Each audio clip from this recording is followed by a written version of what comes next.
پراسرار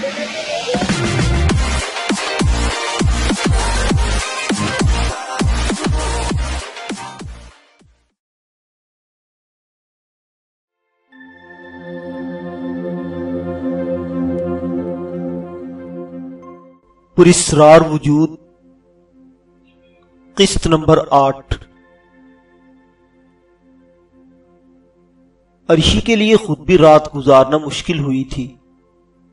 ابتدا میں تو اس کے ذہن میں اتنا زیادہ تجسس نہیں تھا، لیکن بعد میں جب وہ سائمہ کے گھر سے واپس اپنے گھر پہنچی تھی اور تمام معمولات سے فراغت حاصل کر کے بستر پر لیٹی تھی تو اس کے ذہن میں یہ واقعات آئے اور وہ شدید سنسنی کا شکار ہو گئی۔ سائمہ بھی کی باتیں وزندار تھیں۔ اغوا برائے تاوان کے لیے یہ ایک شاندار طریقہ کار تھا۔ یہ دوسری بات ہے کہ وہ عورت خود ہی دھوکہ کھا گئی تھی اور اس نے بچی کو ایک ایسی شخصیت کے حوالے کر دیا تھا جو اصل سے مختلف تھی، یعنی جو نظر آ رہی تھی وہ تھی نہیں۔ اگر ایسا کوئی کیس ہے تو صورتحال خاصی خطرناک ہو جائے گی۔ فرض کیا جائے کہ اگر کل کے اخبار میں کسی دولت مند شخص کی معصوم بچی کے اغوا کی خبر شائع ہوتی ہے اور وہ پولیس کو اس بارے میں اطلاع دیتی ہے تو بچی بے شک اپنے ماں باپ کے پاس پہنچ جائے گی، لیکن جن لوگوں نے یہ واردات کی ہے وہ اس کے دشمن بن جائیں گے اور پھر ایک خطرناک کشمکش کا آغاز ہو جائے گا۔ اس میں کوئی شک نہیں تھا کہ عرشی بہت دلیر تھی اور ہر قسم کے حالات سے نمٹنے کے لیے تیار رہتی تھی، لیکن یہ بھی اس کا الڑ پن ہی تھا۔ ہر جگہ کامیابی حاصل نہیں ہو جاتی، کبھی کبھی سیر کو سوا سیر بھی مل جاتا ہے۔ ایسے حالات میں گھر والوں کے لیے مشکلات کے سوا اور کچھ نہیں ہو سکتا تھا۔ دونوں بھائی ہر طرح گھر کا خیال رکھتے تھے، بھابیاں بھی اچھی تھی، چھوٹی بہنوں کی تو بات ہی کیا۔ البتہ ماں کو اس سے سخت اختلاف تھا اور وہ عرشی کی اس فطرت سے سخت ناراض رہتی تھی۔ بھائیوں نے بھی دبی دبی زبان میں کئی بار اس سے کہا تھا کہ جو کچھ وہ کرتی رہتی ہے وہ کبھی خود اس کے لیے مشکل نہ بن جائے۔ بہت سے معاملات تو سمیٹے جا سکتے ہیں، لیکن کبھی کوئی ایسا مرحلہ درپیش آ سکتا ہے جب ان کے پاس کرنے کے لیے کچھ نہ رہے۔ محبت ہی سے سمجھایا گیا تھا اسے، آج تک کبھی کوئی سختی نہیں کی گئی تھی، لیکن عرشی کے کان پر جوں نہیں رینگتی تھی۔ وہ اپنی فطرت سے مجبور تھی۔ رات کو بہت دیر تک وہ اس سلسلے میں سوچتی رہی تھی، نتیجے میں صبح دیر تک سوتی رہی تھی۔ ملازمائیں آخر وقت تک اس کے کمرے میں جھانکتی رہی تاکہ اسے ناشتے کی ہدایت کریں، لیکن وہ انہیں سوتی ہوئی ملی تھی۔ دن کے 10 بجے آنکھ کھلی اور اسے فوراً ہی یہ احساس ہو گیا کہ غیر معمولی حد تک سوتی رہی۔ وہ ایک دم اٹھ کر بیٹھ گئی۔ دیوار گیر گھڑی پر نظر پڑتے ہی اس کے ہونٹ سیٹی بجانے والے انداز میں سکڑ گئے۔ آج ڈانٹ کھانی پڑے گی۔ یہی شکر تھا کہ ناشتے پر اسے زبردستی اٹھانے کی کوشش نہیں کی گئی تھی۔ جلدی جلدی غسل کیا اور چہرے پر مسکراہٹیں سجائے ماں کے کمرے میں پہنچ گئی۔ بیگم ہدایت اللہ نے خشمگی نگاہوں سے اسے دیکھا۔ تنہا ہی تھی وہ اپنے کمرے میں۔ وہ کہنے لگی، نہ جانے کیوں رات بھر نیند نہیں آئی، کچھ گرانی سی تھی طبیعت میں، پھر سوئی تو بہت دیر ہو گئی۔ سوری مما، آپ کو ناشتے پر انتظار کرنا پڑا ہوگا۔ مجھے تم سے کچھ کہنا تھا، اب ان الفاظ کا ذخیرہ تو ختم ہو چکا ہے میرے پاس۔ میری سمجھ میں نہیں آتا کہ اب کس طرح تمہیں سمجھاؤں۔ کیا بات ہو گئی مما؟ رات کس وقت آئی تھی؟ اوہ، وہ دراصل ایک اہم قومی مسئلے پر سیمینار تھا۔ شرکا نے تقاریر شروع کی۔ اتنے جذباتی ہو گئے کہ وقت کا خیال ہی نہیں رکھا۔ اور مما، سیمینار چھوڑ کر آنا میرے لیے ممکن نہیں تھا۔ کیا موضوع تھا اور کہاں تھا سیمینار؟ ذرا تفصیل بتا دو۔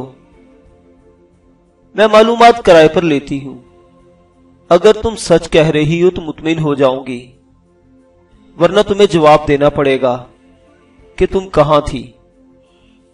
مما، واہ، کمال کرتی ہیں آپ، گویا آپ کے خیال میں آپ جیسی محترم شخصیت کے سامنے جھوٹ بول سکتی ہوں۔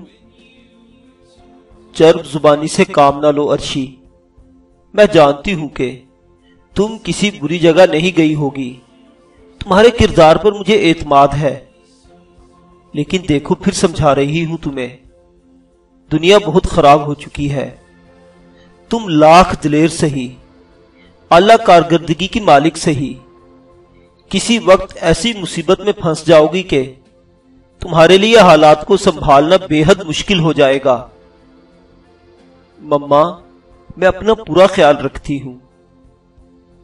اصل میں ماں اپنی اولاد کو ہمیشہ اسی نگاہ سے دیکھتی ہے جو رفض پیدائش ہوتی ہے، وہ کبھی اسے بڑا نہیں سمجھ سکتی۔ خیر، یہ تو ماں کا حق ہے، لیکن مما، میں اس بات کا پورا خیال رکھتی ہوں کہ ایسی کوئی بات نہ ہو جائے جو میرے لیے نقصان دہ ہو۔ آپ مجھ پر اعتماد کیوں نہیں کرتی؟ عرشی، دیکھو، بیٹیوں میں تم سب سے بڑی ہو، اور بھائیوں کے فرض کی ادائیگی کے بعد میرے ذہن میں اب صرف تمہارا ہی تصور رہتا ہے۔ مجھے تمہاری شادی کرنی ہے عرشی، اگر تمہارے یہی لچھن رہے تو تم بتاؤ کہ کسی شریف گھرانے میں تمہارا گزارا ہو سکے گا؟ ارے مما، یہ تو کوئی بات ہی نہیں، آپ مجھے حکم دیجئے، 10 لڑکے لا کر آپ کے سامنے کھڑے کر دوں۔ بھلا یہ کیا بات ہوئی؟ اور مما، کون سی میں غیر شریفانہ حرکات کرتی رہی ہوں آج تک؟ بیگم سر ہدایت اللہ کو ہنسی آ گئی۔ 10 لڑکوں والی بات بھی خوب تھی، ہنسی آئی تو عرشی کا دل بڑھ گیا۔ آگے بڑھ کر ماں کے گلے میں باہیں ڈال دی اور بولی، آپ کو مجھ پر اعتماد کرنا چاہیے مما، بھلا آپ کی عزت کا خیال نہیں رکھوں گی تو اور کون رکھے گا؟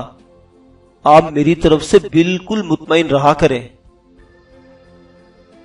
عرشی، میری ہنسی کا غلط مطلب نہیں نکالنا، میں یقین کرو ہمیشہ تمہاری طرف سے فکر مند رہتی ہوں۔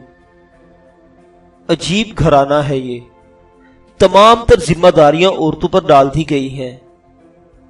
ہدایت اللہ صاحب کو تو خیال ہی نہیں ہے گھر کا۔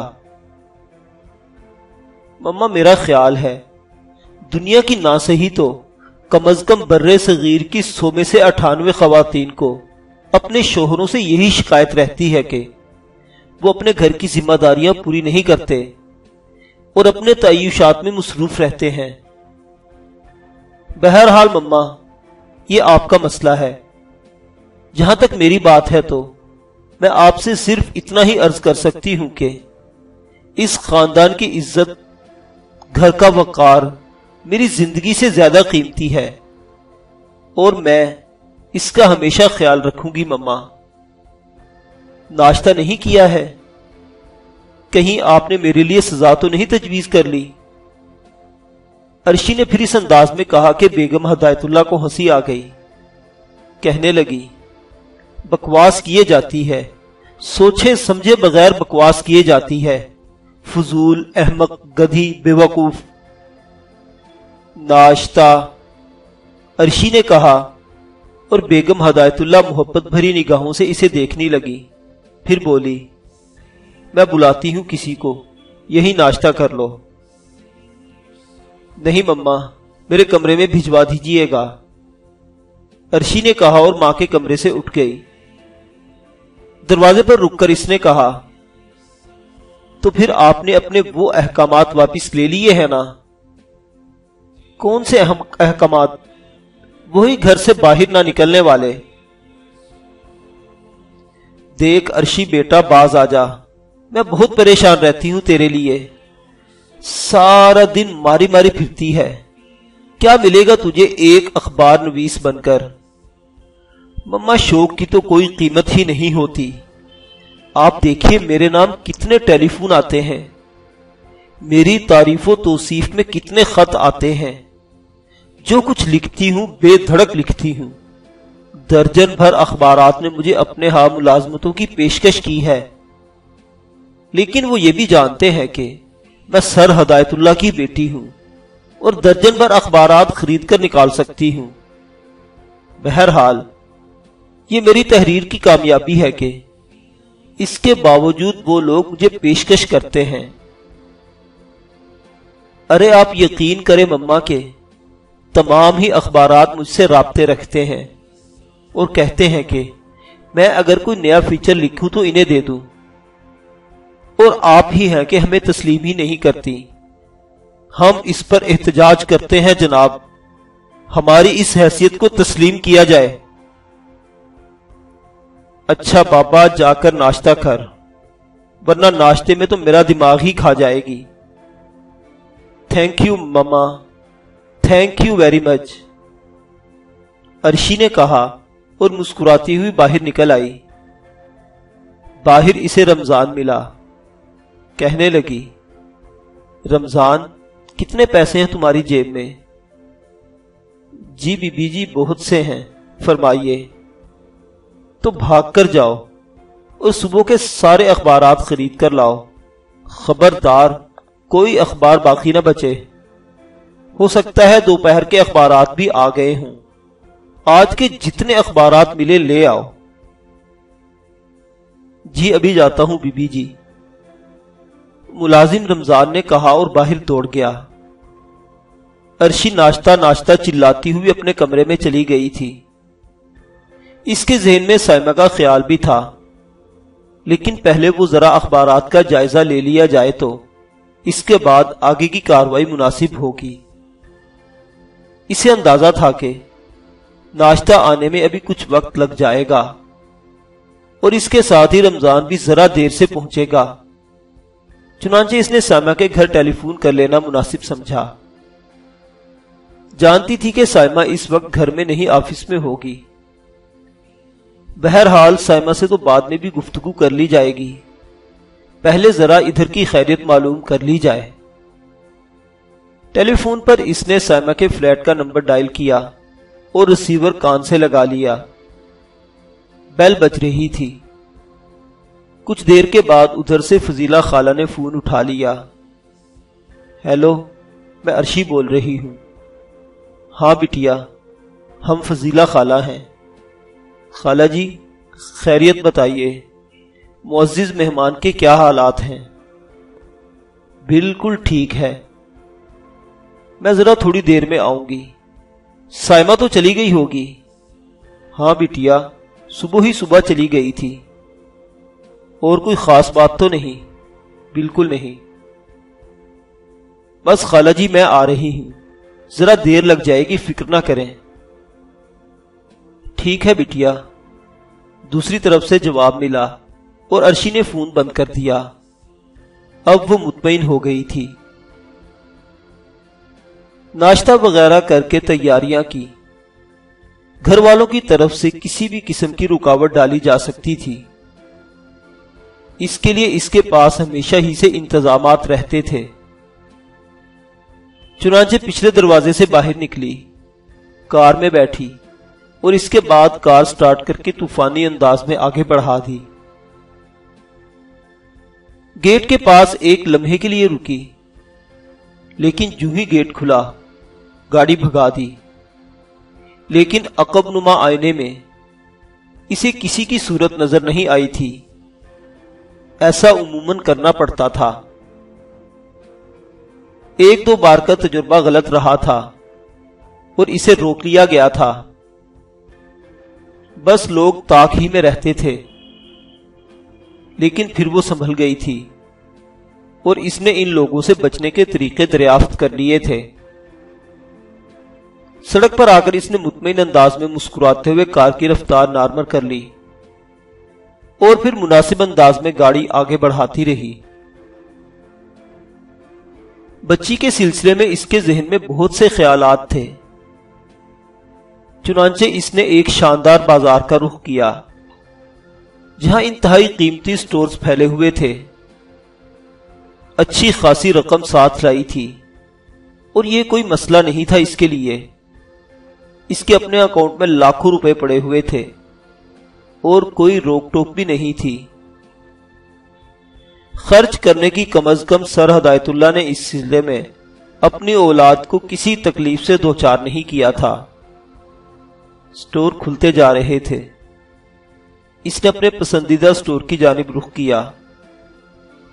اس نے سٹور میں بچی کے لیے خوبصورت فراکیں اور دوسرے ایسے لوازمات تلاش کرنے شروع کر دیے جن کی ضرورت ہوا کرتی ہے، اور پھر 2-3 بڑے بنڈل بندھوا کر سٹور سے نکل آئی۔ اس میں بچی کے لیے موزے، ننھے ننھے جوتے، انتہائی حسین ہر طرح کے لباس، ساتھ ہی ساتھ دودھ پینے کی درجن بھر بوتلیں، الگ سے نپل، پھر دودھ کے ڈبے، نہ جانے کیا کیا خریداری کر ڈالی تھی اس نے۔ پیکی سٹور کے ملازم سے کار کی پچھلی سیٹ پر رکھوا کر وہ چل پڑی، اور اب اس کا رخ سائمہ کے فلیٹ کی جانب تھا۔ ویسے چالاک تھی اور ہر طرف سے ہوشیار رہنے کی عادی تھی، چنانچہ عقب نما آئینے میں اس نے بھرپور جائزہ لے لیا تھا۔ اسے مرسڈیز والی میڈم بھی یاد تھی جو اپنی حرکات سے خاصی چالاک عورت معلوم ہوتی تھی۔ ہر چند کے عرشی کو یقین تھا کہ اس حلیے میں اور بھکارن کے حلیے میں اتنا فرق ہے کہ اگر کسی کو بتایا نہ جائے تو وہ کبھی دونوں شخصیتوں کو ایک سمجھنے کی کوشش نہ کر سکے گا۔ مطمئن تو تھی، لیکن اس کے باوجود ہوشیار رہنا چاہتی تھی۔ کہیں سے بھی کسی قسم کی کوئی گڑبڑ ہو سکتی تھی۔ انسان کو اس کے لیے تیار رہنا چاہیے۔ کچھ دیر کے بعد وہ سائمہ کے فلیٹ پر رک گئی۔ تھوڑے سے بنڈل جو بڑے بڑے پیکٹوں میں تھے خود اٹھا لیے، باقی وہیں گاڑی میں چھوڑ کر وہ سائمہ کی فلیٹ کی جانب چل پڑی۔ پہلی ہی بیل پر فضیلہ خالہ نے دروازہ کھول دیا۔ انہوں نے مسکراتے ہوئے کہا، میں نے تمہاری گاڑی رکتے دیکھ لی تھی۔ وہ محترمہ کہاں ہے؟ سائمہ، نہیں، نئی محترمہ کے بارے میں پوچھ رہی ہوں۔ اپنے بستر پر لیٹی ہوئی ہے۔ جاگ رہی ہے؟ ہاں۔ اس کی نیند کب ٹوٹی تھی؟ رات کو 4 بجے کے قریب۔ گڈ، میرا مطلب ہے تندرست ہے نا بالکل؟ ہاں چھوٹی بیٹیا۔ تو پھر تم یہ چابی لو فضیلہ خالہ، نیچے جا کر میری گاڑی کھولو اور اس میں جو پیکٹ رکھے ہوئے وہ اٹھا لاؤ۔ اور بھی پیکٹ ہیں؟ فضیلہ خالہ نے اس کے دونوں ہاتھ بھرے ہوئے دیکھ کر کہا، ہاں بس اتنے ہی اور ہیں۔ توبہ ہے، کیا کیا خرید لائی؟ تم چلی جاؤ بس، اس کے بعد دیکھا جائے گا، اس نے کہا۔ بچی کو دیکھنے کی آرزو اس کے دل میں شدت سے تھی، چنانچہ وہ تیزی سے اندر چلی گئی، اور پھر اس نے کمرے میں بچی کو دیکھا۔ کھلی ہوئی آنکھیں دیکھ کر وہ سحر زدہ ہو گئی۔ ان آنکھوں میں صرف نلاہٹیں ہی نہیں تھیں، بلکہ ان نلاہٹوں میں کچھ اور کہانیاں بھی چھپی ہوئی تھیں، ایسی انجانی کہانیاں جن کا کوئی مفہوم ذہن میں نہیں پہنچتا تھا، لیکن یہ احساس ہوتا تھا کہ یہ کہانیاں اپنی نوعیت کی منفرد ہی کہانیاں ہیں۔ وہ بچی کو دیکھتی رہی۔ بچی نے اس کی آنکھوں میں آنکھیں ڈال دی، اور پھر اس کے انتہائی خوبصورت ہونٹ مسکراہٹ کے انداز میں کھل گئے۔ عرشی اس مسکراہٹ پر نثار ہو گئی، جھکی، اور اس نے بچی کے رخسار چومنا شروع کر دیے۔ پھر اسے گود میں اٹھایا اور سینے سے بھینچ لیا۔ بچی کے منہ سے ایک کلکاری سی نکلی تھی، لیکن یہ رونے کی کلکاری نہیں تھی، بلکہ ہونٹوں کی مسکراہٹ بتاتی تھی کہ وہ خود بھی خوشی کا اظہار کر رہی ہے۔ ارے واہ بھائی، تم تو قیامت ہو، کمال ہے، یہ تم اس طرح سے پذیرائی بھی کرنا جانتی ہو؟ جان لے لو گی تم ہماری، بھلا تمہیں چھوڑا کیسے جا سکے گا؟ کچھ جواب دینا پسند کریں گی خاتون؟ بچی نے اس کی آنکھوں میں آنکھیں ڈال کر مسکراتے ہوئے اسے دیکھا اور عرشی ہونٹ کوڑ کر گردن ہلانے لگی۔ نہیں میڈم، ایسا نہ کیجیے گا، کہیں ہم آپ کے عشق میں گرفتار ہو گئے تو خواہ مخواہ مصیبت میں پھنس جائیں گے۔ کچھ اپنے اہل خاندان کے بارے میں بھی بتانا پسند کریں گی؟ بتا دیں گی تو مہربانی ہوگی۔ بچی مسکراتی رہی۔ اتنی دیر میں فضیلہ خالہ واپس آ گئی اور ہنستے ہوئے اسے دیکھنے لگی۔ فضیلہ خالہ، یہ تو باتیں کرتی ہے۔ اے خدا قسم بیٹا، میں خود بھی یہی کہنے والی تھی، بولتی نہیں ہے لیکن آنکھوں سے سب کچھ بتا دیتی ہے۔ اس کی چھوٹی سی عمر اور اس کے یہ لچھن۔ ارے فضیلہ خالہ، تم تو اسے برا بھلا کہنے لگی۔ اے بیٹا، برا بھلا کیوں کہوں گی اسے؟ ایسا دل کو بھائی ہے کہ آنکھوں میں آنسو لے آئی ہے ہمارے۔ کیوں فضیلہ خالہ؟ ارے جس کی ہوگی اس کے پاس چلی جائے گی۔ 4 دن ہمارے پاس رہ کر ہمارے دلوں میں جو محبت جگا دے گی، بھلا بتاؤ اس کا کیا کریں گے؟ بات تو آپ سچ کہہ رہی ہیں فضیلہ خالہ، یہ بچی واقعی بہت خطرناک معلوم ہوتی ہے۔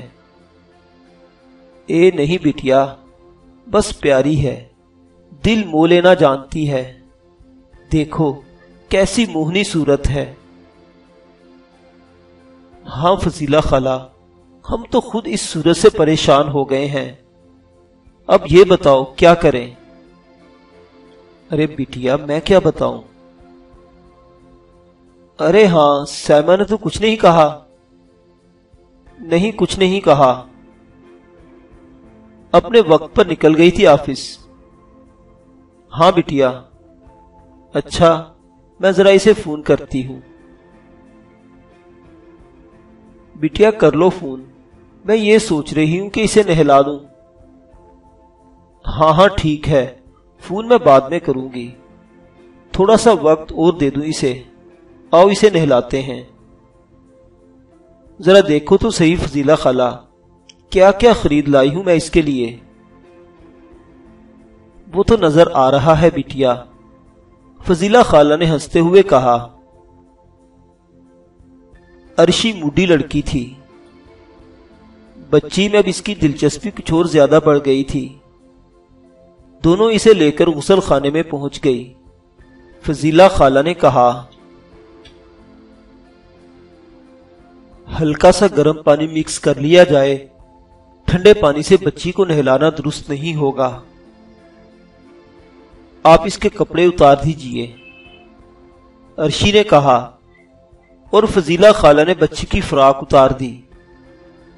اس کے بعد اسے نل کے نیچے سیدھا کر لیا، لیکن بچی کی پشت پر عجیب سا نشان دیکھ کر دونوں ہی چونک پڑی۔ یہ نشان انتہائی حیرت ناک تھا، کسی بہت ہی عجیب و غریب بلو روشنائی سے بچی کی پیٹھ پر ایک پرندے کا نشان بنا ہوا تھا، اتنا واضح، اتنا صاف کہ چھوٹا سا ہونے کے باوجود بالکل صاف ستھرا نظر آ رہا تھا۔ فضیلہ خالہ نے حیرت سے اسے دیکھا اور آہستہ سے بولی، نیل کنٹھ؟ کیا یہ نیل کنٹھ بنا ہوا ہے اس کی پیٹھ پر؟ ذرا نل کھولو، صابن سے دھو کر دیکھیں، کچھ عجیب سا نہیں لگ رہا؟ یہ پکی سیاہی معلوم ہوتی ہے۔ سیاہی؟ عرشی نے اس کی پیٹھ پر ہاتھ پھیرتے ہوئے کہا، نیل کنٹھ کسی سیاہی سے بنا ہوا نہیں تھا، بلکہ ایک عجیب و غریب چیز سے بنایا گیا تھا جس میں رنگ بھی تھے، لیکن کھال کناروں سے ابھری ہوئی تھی، جس کا مطلب ہے کہ اسے گرم کر کے بچی کی پیٹھ پر داغا گیا ہے۔ انتہائی حیران کن نشان تھا۔ ہلکے گرم پانی سے اسے خوب رگڑ رگڑ کر دھویا گیا۔ بچی نے اس سلسلے میں بھی کوئی احتجاج نہیں کیا تھا۔ خوب صابن لگا کر صاف کیا گیا، لیکن اس کی چمک دمک کچھ اور بڑھ گئی تھی۔ فضیلہ خالہ نے اسے دیکھتے ہوئے کہا، بالکل نیل کنٹھ بنا ہوا ہے۔ یہ کیا ہوتا ہے؟ بٹیا، پرندہ ہوتا ہے۔ یہاں شہروں میں ایسے پرندے کہاں نظر آتے ہیں، لیکن ہم دیہاتی لوگ ہیں، ہم نے نیل کنٹھ دیکھا ہے۔ پتہ نہیں کس نے بنایا ہے یہ نشان اس کے بدن پر، ویسے بھی اس کی شخصیت کافی پراسرار ہے۔ چلو ہوگا، پہلے اسے نہلا لو۔ نہلانے کے بعد جب بچی کو حسین قیمتی فراق پہنائی گئی تو اس کا حسن دیکھنے کے قابل ہو گیا۔ عرشی نے گردن ہلاتے ہوئے کہا، فضیلہ خالہ، مر گئے ہم تو۔ ارے کیا ہوا بٹیا؟ دیکھ رہی ہیں آپ اسے؟ کالا تل لگا دوں، کہیں نظر نہ لگ جائے۔ یہ کام آپ کریں، میں ذرا سائمہ کو فون کر لوں۔ عرشی فون کی جانب بڑھ گئی۔ چند لمحات کے بعد فون پر سائمہ سے رابطہ قائم ہو گیا۔ کہاں سے فون کر رہی ہو بھائی؟ میں نے ابھی تھوڑی دیر پہلے تمہارے گھر فون کیا تھا۔ گالیاں سننے کو ملی ہوں گی۔ نہیں، بس یہ کہا گیا کہ تم گھر سے نکل چکی ہو۔ تمہارے گھر سے فون کر رہی ہوں۔ مجھے یقین تھا، اور تم بھی یقین کر لو۔ ابھی چند لمحات قبل میں یہی سوچ رہی تھی کہ فلیٹ میں تمہیں فون کروں۔ چلو ٹھیک ہے، تم سناؤ کیا ہو رہا ہے؟ وہی دفتری کام۔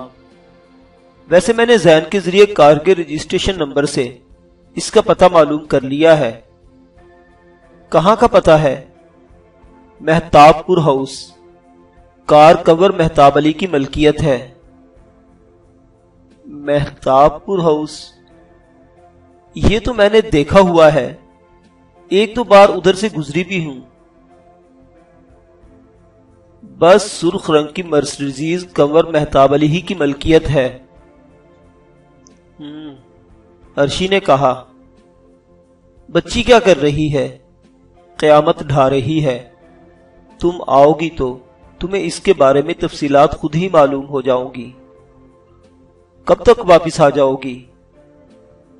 وہی شام کے 5 بجے۔ جلدی آ جاؤ یار۔ کیوں؟